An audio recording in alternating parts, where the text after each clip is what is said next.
ఇక్కడ మందకృష్ణ మాదిగ కానీ ఎంఆర్పిఎస్ కానీ మాదిగ జాతి కానీ మెజారిటీ 95% ప్రజలందరూ కూడా ఆ జాతి ప్రజలందరూ కూడా ఇటు బీజేపీ భావజాలానికి వ్యతిరేకంగా ఉంటారు. అది అందరికీ తెలిసిన విషయమే. ఈరోజు భారతీయ జనతా పార్టీ బీజేపీ ఏదైతే ఉందో వీళ్ళు వర్గీకరణకు అనుకూలంగా కొంత మీకు సపోర్ట్ చేయడం జరిగింది. సో ఇప్పుడు దీని వెనకాల అంటే మాదిగ జాతి వెనకాల భారతీయ జనతా పార్టీ ఉందా అనుకోవచ్చా? నేనేమంటున్నానంటే వర్గీకరణ చేయడానికి రాజకీయ పార్టీలని పోటీ పడాల. వర్గీకరణ అమలు కోసము ముందు వరుసలో నిలబడాలి. వర్గీకరణ ఉద్యమం కోసం కృష్ణన్న తలపెట్టిన కార్యక్రమంలో భాగస్వాములు కావడానికి తహతహలాడాలి. ఎందుకంటే ఇది న్యాయపరమైన డిమాండ్ కాబట్టి. మాదిగ జాతి ఓట్లు రాజకీయ పార్టీలకు అవసరం లేదా? బీఆర్ఎస్కి అవసరం లేదా? కాంగ్రెస్ పార్టీకి అవసరం లేదా? బీజేపీకి అవసరం లేదా? ఎవరికి అవసరం లేదని నాకు అర్థం కాదు.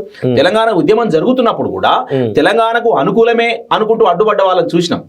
ఇలా అన్ని పార్టీలు కూడా అనుకూలమైనప్పటికీ ఎందుకు ఆలస్యం అవుతుంది? మరి ఇలా బీజేపీ ఎందుకు ఇలా బీజేపీ అనుకుంది అని చెప్పేసిన ముద్ర వస్తుంది. బీజేపీ అందరికంటే ముందు వరుస కనబడుతుంది కాబట్టి స్వయంగా ప్రధానమంత్రి గారే మందకృష్ణ మీటింగ్కి వచ్చి కుల మీటింగ్కి వచ్చి ఒక నేనున్నా అని చెప్పేసి భరోసా ఇచ్చిపోయింది కాబట్టి అట్లాంటిది కనబడుతుంది. మొన్న మన ముఖ్యమంత్రి రేవంత్ రెడ్డి గారు బాహ్యంగా ప్రకటించిండు వర్గీకరణ ఈ దేశంలోనే మొట్టమొదటిసారిగా చేస్తానన్నాడు. మరి ఇప్పుడు అది కాంగ్రెస్ కూడా వర్తిస్తుంది కదా. నేనేమంటున్నా, ఎవరు చేస్తారో చేయండి, ఏ రాజకీయ పార్టీ చేస్తారో చేయండి. ఎవరు అంటే ఇప్పుడు ప్రస్తుతం ఈ గవర్నమెంట్ కాంగ్రెస్ ప్రభుత్వం ఈ రాష్ట్రంలో ఉన్నది. సుప్రీంకోర్టు ఆయా రాష్ట్రాలు చేసుకోవచ్చని చెప్పని తీర్పునిచ్చినాయి. కాబట్టి ఆయా రాష్ట్రాలు జనాభా తమాషా ప్రకారం చేయాలంటే ఇలా ఒక కమిషన్ ఏర్పడ్డది. మంత్రివర్గ ఉప కమిటీ కూడా ఒక కమిటీ ఏర్పడ్డది. ఇప్పుడు అవి స్టడీ చేస్తున్నాయి. ఇప్పుడు గతంలో కంటే ఇప్పుడు జనాభాలో కొంత హెచ్చు తగ్గులు ఉన్నాయి కాబట్టి వాటి క్యాలిక్యులేషన్ చేసి రేపు కమిషన్ కూడా రిపోర్ట్ ఇచ్చిన తర్వాత ఇమ్మీడియట్లీ ఇక్కడ వర్గీకరణ జరగబోతుంది. రేపు అది కాంగ్రెస్ కూడా క్రెడిట్ ఉంటుంది కదా. మరి ముఖ్యమంత్రి రేవంత్ రెడ్డి గారు చేయొద్దు, మేము బీజేపీతో చేయించుకుంటాం అని చెప్పేసి కృష్ణ అంటుండా అంటలేడు కదా. ఏ పార్టీకి వ్యతిరేకం కాదు. కానీ కొంతమంది మీ మాదిగ జాతులను కొంతమంది లీడర్లు ఎంఆర్పిఎస్ పైన కానీ మందకృష్ణ మాదిగ పైన కామెంట్ చేస్తారు, ఇదంతా దీని వెనకాల బీజేపీ ఉందన్నట్టు ఒక నెరేటివ్ బిల్డ్ చేస్తా ఉన్నారు. గతంలో కృష్ణన్నతో కలిసి పనిచేసి వాళ్ళు కృష్ణన్న పేరు చెప్పి వాడుకొని లబ్ధి పొందాలనుకున్న వాళ్ళే. గతం నుంచి కూడా ఆ వ్యవస్థ ఉన్నది. కొన్ని రోజులు తిట్టుకుంటా బతికిరు, కొన్ని రోజులు పొగడుకుంటా బతికిరు అని ఇంతకుముందు చెప్పినట్టుగా దాన్ని పట్టించుకోవాల్సిన అవసరం లేదు. ఇది మహాసంగ్రామం నడుస్తూ ఉన్నది. రేపు గ్రామాన మాదిగ కమ్యూనిటీ తరలి వస్తూ ఉన్నది. మాదిగ కమ్యూనిటీకి అందరూ అన్ని రాజకీయ పార్టీలు అన్ని ప్రజా సంఘాలు మొన్న చూసిన ఉస్మాన్ సిటీలో పెద్ద బహిరంగ సభ జరిగింది ఒక టావర్ ఆటంలో. మొత్తం తెలంగాణలో ఉండబడే మేధావులంతా కూడా ఆ కార్యక్రమానికి వచ్చారు, అందరూ మద్దతు ఇచ్చారు. ఇలా అది ఒక పెద్ద మహాసముద్రంగా తెలంగాణ ఉద్యమం జరుగుతున్నప్పుడు కూడా పెద్ద ఎత్తున ఉద్యమం జరుగుతుంటే ఎవరికి వారుగా చిన్న చిన్న కార్యక్రమాలు కూడా పెట్టుకున్నా కూడా అంత రాష్ట్రం కోసం కదా ఉపయోగపడ్డది.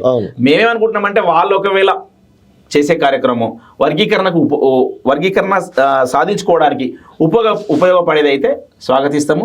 వారు ఏ రూపంలో చేసినా సంతోషమే.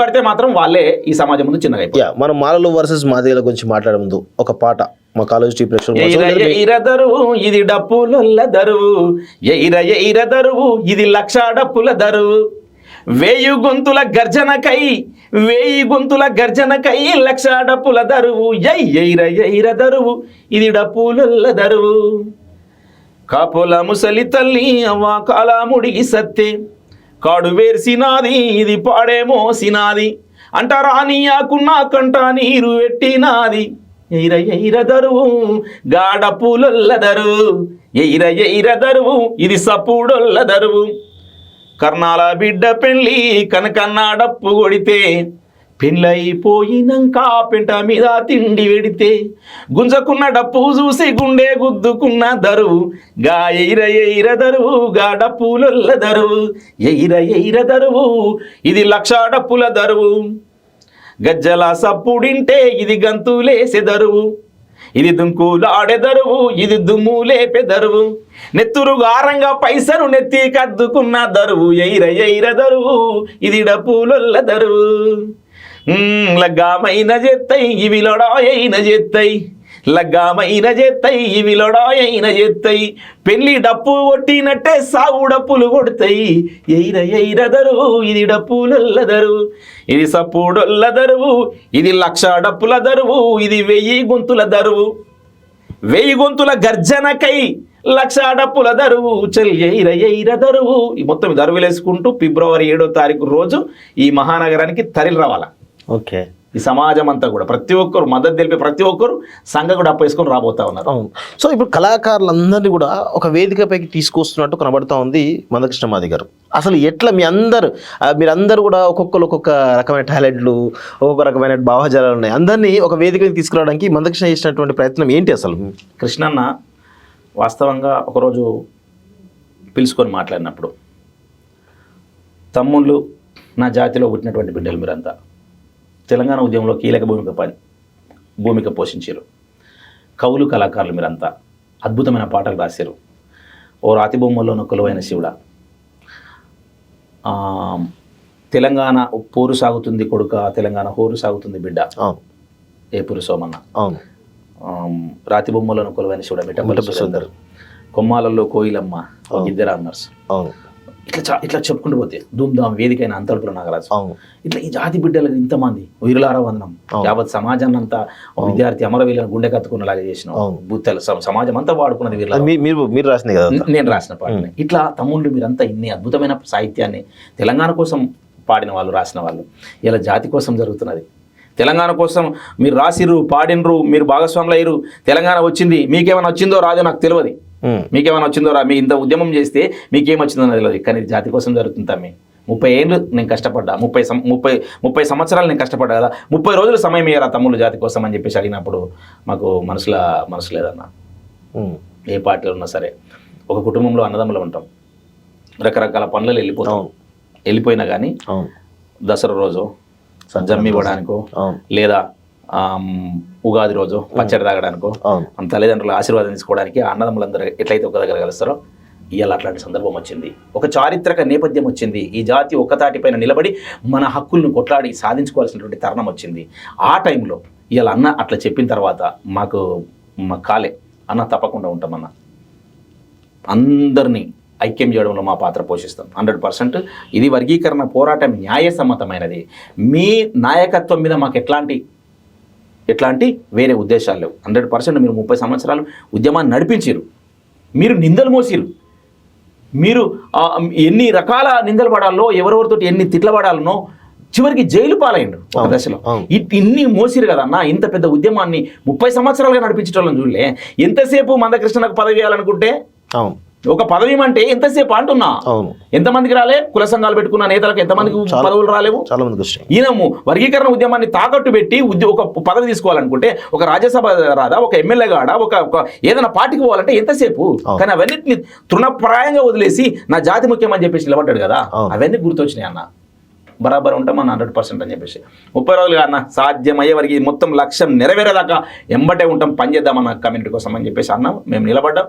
మమ్మల్ని చూసి చాలా మంది, కొంతమంది దూరంగా ఉన్న వాళ్ళు కూడా ఈ మీడియాలో చూసి, సోషల్ మీడియాలో చూసి, అరే అన్న మీరందరూ జాతి కోసం పనిచేస్తుంటే మాకు అయితే అన్న అని చెప్పేసి చాలా మంది మాటల తిరుపతి తన స్టూడియో వదిలిపెట్టుకొని ఎప్పుడు అసలు ప్రత్యక్షంగా ఉద్యమాల్లో తను భాగస్వామి కనబడు, పరోక్షంగా ఏదైనా పాటలు అందిస్తారు. కానీ ఈ ఉద్యమం ప్రత్యక్షంగా నేను ఉంటానని చెప్పేసి వచ్చి అట్లా చాలా మంది, పాటమ్మ రాంబాబు కావచ్చు, మన గడ్డం రమేష్ కావచ్చు, జగిత్యాల సింధు కళాకారుడు గడ్డం రమేష్ అన్న, ఇది మరి ఉపకులమే కదా. కాబట్టి వాళ్ళందరూ కూడా ఇన్వాల్వ్ అవుతా ఉన్నారు. ఇట్లా ప్రతి ఒక్కరిని కేవలం మాదిగ సామాజిక వర్గంలో ఉన్న కౌలు కళాకారులు కాదన్న, మా అందరికి తోడుగా మద్దతుకు వచ్చి చూసిరా బయట నుంచి. రేలారే గంగా, మా అంజన్న, నెక్స్ట్ నర్సిరెడ్డి, గద్దర్ నర్సన్న, విమలక్క, మధుప్రియ, ఎంతమంది చెప్పుకుంటూ వాళ్ళని ఇట్లా చాలా మంది కౌలు కళాకారులు బీసీలలో, ఓసీలలో ఉండబడే కౌలు కళాకారులు. మన దేశపాసీలన్న కూడా బహిరంగ సభకు వచ్చేసి, సిద్ధారెడ్డి సార్ వచ్చారు, ఎంతమంది వచ్చారు. మొత్తం యావత్ సమాజం వర్గీకరణ ఉద్యమానికి అండగా నిలబడ్డది. మేము గర్వపడుతున్నాం అన్న. మాది న్యాయమైన పాత్ర కాకపోతే, మాది న్యాయమైన డిమాండ్ కాకపోతే ఈ సమాజం అంతా మాకు మద్దతు నిలబడుతుందా? ఇవాళ ఈ వర్గీకరణను అడ్డుకోవాలనుకున్నటువంటి శక్తులు కళ్ళు తెరవాలి కదా. మేము తప్పు చేస్తున్నాము, అంబేద్కర్ అందించినటువంటి రాజ్యాంగ ఫలాలు ఈ సమాజానికి కింది స్థాయి వరకు న్యాయంగా దక్కాలన్నటువంటి ఏదైతే రాజ్యాంగ మౌలిక సూత్రం ఉన్నదో దానికి మేము వ్యతిరేకంగా పనిచేస్తున్నామని చెప్పేసి వాళ్ళకు కొంచెమన్నా లోపల అనిపించాలి కదన్నా.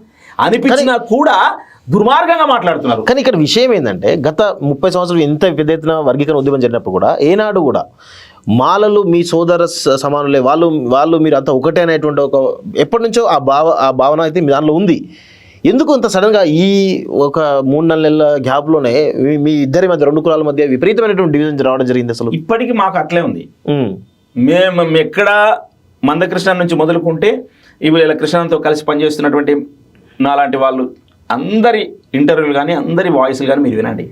ఎక్కడ వాళ్ళని మేము ద్వేషించినట్టు కనబడలే. వాళ్ళు మా సోదర సామాజిక వర్గం, మా సోదరులే. అంబేద్కర్ వారసులుగా మనమందరం ఐక్య ఉద్యమాలు చేయాల్సిన వాళ్ళమే. కానీ ఉన్న ఫలాలు మొత్తం నువ్వే తినుకుంటూ నన్ను కలిసి ఉందామని అనడం తప్పు అని చెప్తున్నాం. ఉన్న ఏ రాజ్యాంగ ఫలాలు అయితే ఉన్నాయో వాటిని మనం జనాభా దామాషం ప్రకారం పంచుకుంటూ కలిసి ఉద్యమాలు నిర్మిద్దామని చెప్పి చెప్తా ఉన్నాం. అది వాళ్ళకు మింగుడు పడడం లేదు. వాళ్ళేంది ఎప్పటికీ వాళ్ళే ఆ అవకాశాలు ఉపయోగించుకోవాలి, మేము వాళ్ళే ఎంబడి పడిపోవాలి.